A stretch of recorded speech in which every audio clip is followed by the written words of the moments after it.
Through the companion of the Center for Christian Studies pays tribute to people who have had influence on our lives in various ways.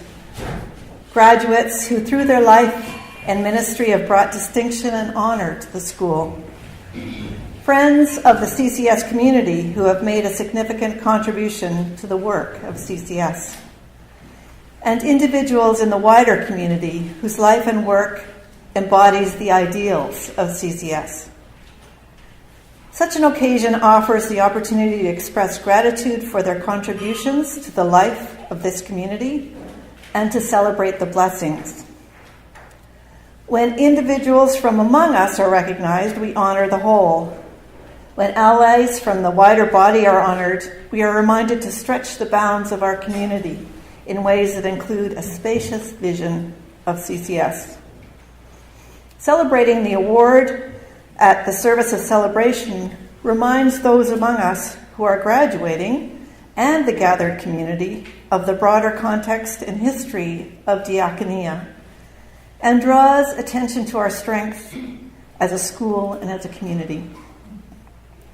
Sharing the remarkable stories of these saints helps us remember their impact and helps to energize our life together. I'm going to read all of the names of the companions. Carolyn asked those who were present to stand earlier, so we won't do that again. But I will read the names of all those who have received the award over the years. Carolyn McDade, Marion Pope, Cyril and Marjorie Powles, Allison Huntley, Edith Shore, Betty Marlin, Bessie Lane, Sylvia Hamilton, Gwen Griffith, Shelley Finson, Ken Delisle, Dorothy Naylor, Elizabeth Brain, Kathy Campbell, Kathy Toivonen, Nancy Ruth, Mary Ellen Moore, Barbara Barnett, Charlotte Karen, Karen Douglas, Jessie McLeod, Miriam Therese Winter, and Marion Logan. And tonight we'd like to acknowledge that Cyril Powles, Edith Shore, Sylvia Hamilton, and Shelley Finson have all gone before us. Now I'd like to briefly introduce Irene Rainey. And Irene, would you like to come up at this point? Tomorrow, a more fulsome introduction will be given in the form of a citation. But I'm just going to give a little brief introduction and then we'll move into more fun things. So Irene is described as having a passion for justice, enthusiasm for education, and a commitment to diaconia. She's educated herself and supported the education of others, acquiring a nursing degree, starting a preschool at Fort Garry United Church, taking a degree in women's studies, working as a staff associate in education. Maybe the preschool, was it at Fort Garry United Church? No. No, it started in a school. Okay. It's now at St. Paul's. All right. Okay, there you go. I just inserted that, and it's not actually here. But she did work as a staff associate at Fort Garry United Church. And she's been a staff person with Winnipeg Presbytery and part of the Western Field-Based Program for training as a diaconal minister. For many years, Irene's main work was in a shared ministry with the joint project of the Anglican and United Churches at St. Matthew's, Maryland Community Ministry. And there her work was supporting economically marginalized individuals to find their voice and widely increasing awareness of their stories. Irene is now retired and continues to work for justice in all kinds of ways. And tonight Irene is here with Tim Sale, her life partner, and her sister Pat and Pat's partner Bob. So welcome to you as well. So tonight we thought this might be a good chance to interview Irene so that we can all hear what's important to her in her own words.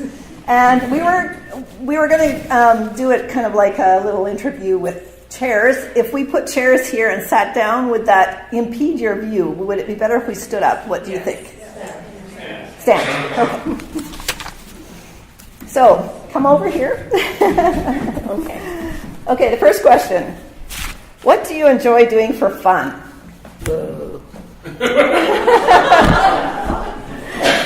Not making you work. Lots and lots of things, but one of my very favorite things is canoeing in the wilderness. Lots of travel, playing with my grandkids, especially the 21-month-old.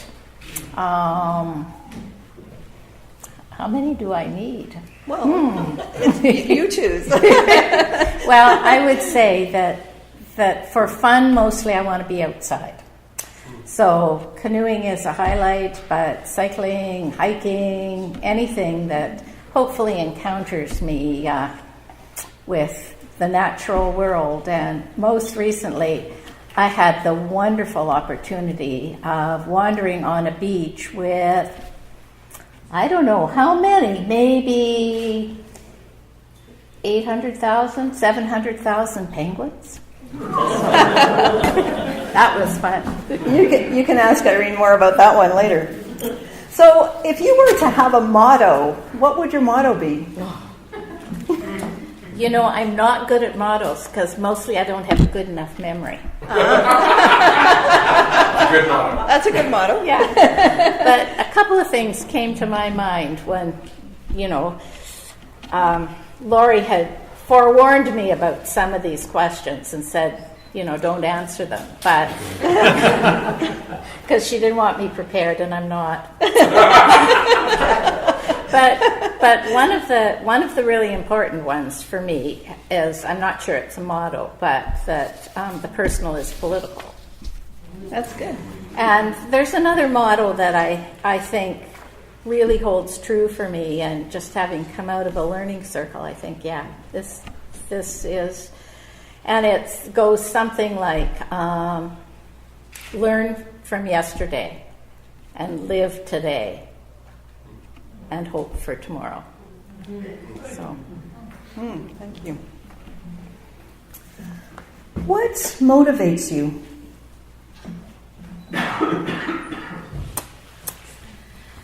Well,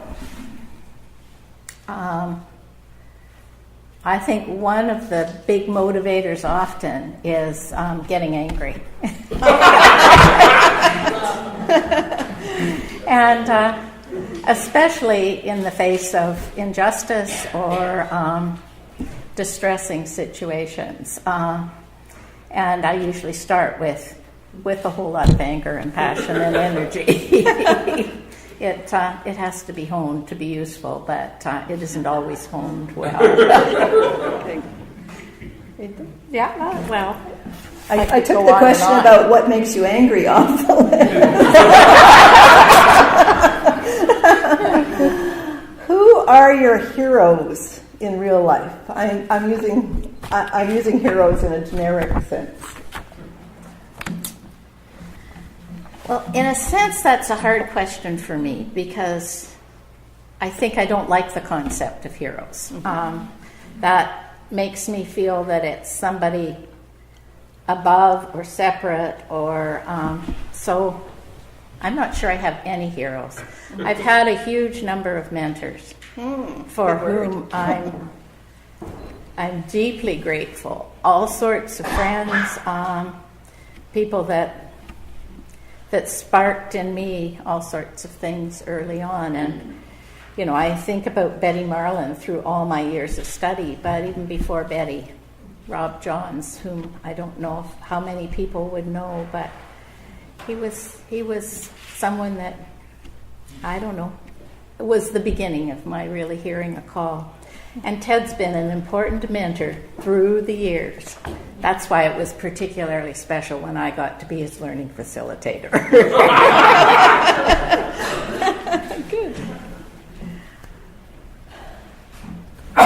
When and where do you feel you had the most impact so far?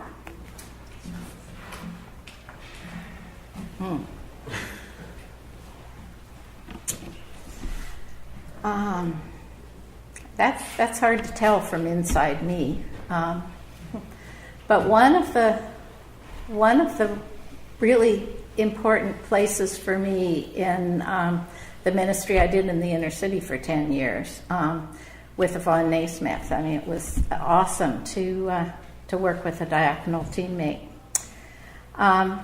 And we had all sorts of wonderful things happen and endless frustrations beating our head against brick walls. But one of the places it felt like people, transforms probably a little too strong, but they had a whole bunch of ahas, was in some of the education we used to do with parishes and congregations. And they would come in, and we would get inner city folks to help us, and we would take them out just walking the neighborhood. And many of these people had been terrified of downtown. And they would walk around, and they would talk to people that they hadn't known that they could learn to talk to. And they started, after we did a few of those, their leaders started bringing new people back every year. So that would make me think, both from the conversation we had as we did that, and also from what seemed to happen afterwards, that those were real change moments for some people, at least. Sounds good. Can you tell us about an injustice that's moved you to action? You can pick one. Just one? You can tell us about as many as you like.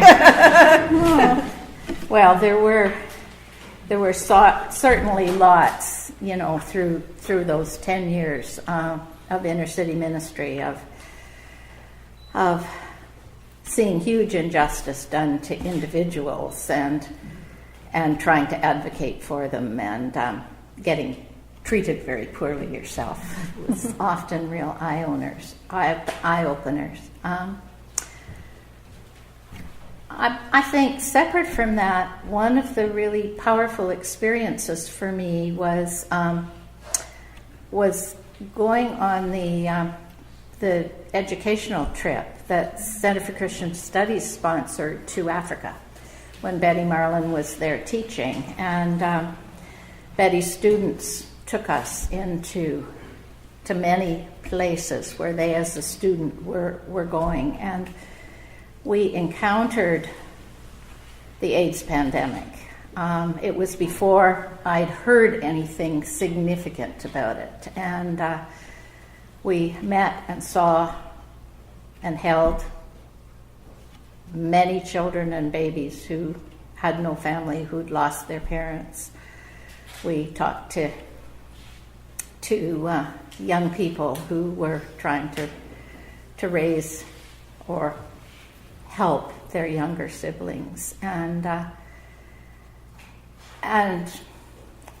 we saw the poverty that they were living in, as well as the horrific challenge as people were dying by the dozens daily. And so I think one of the things that moved me to do was to be part of the Grandmothers campaign here. That I think some of us that were on that trip, when I wasn't part of getting that started locally, but we were invited to tell some of the stories of the grandmothers that we met. So that's one thing. What do you most value in your friends?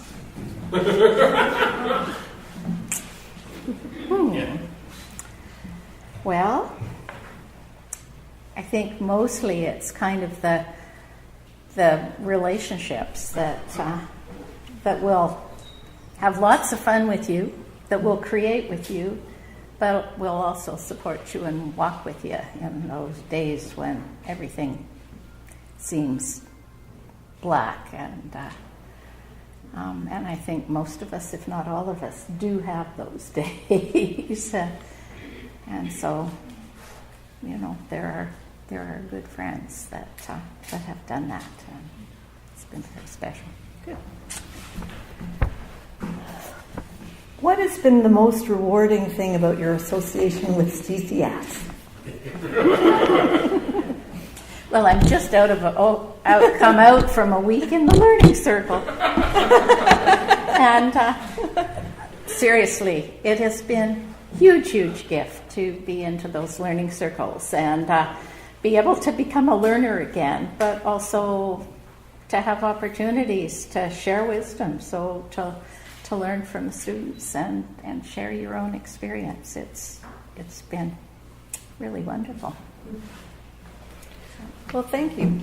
Thank you for accepting to be our companion. Thank you to, I'm sure there's many among this group who have supported you and supported your nomination. Yes. And tomorrow we'll honor you more fully. But thank you. It's been a great way to kind of get to know a little bit more about the deep inner workings of Irene Rainey. So thank you very much. Thank you.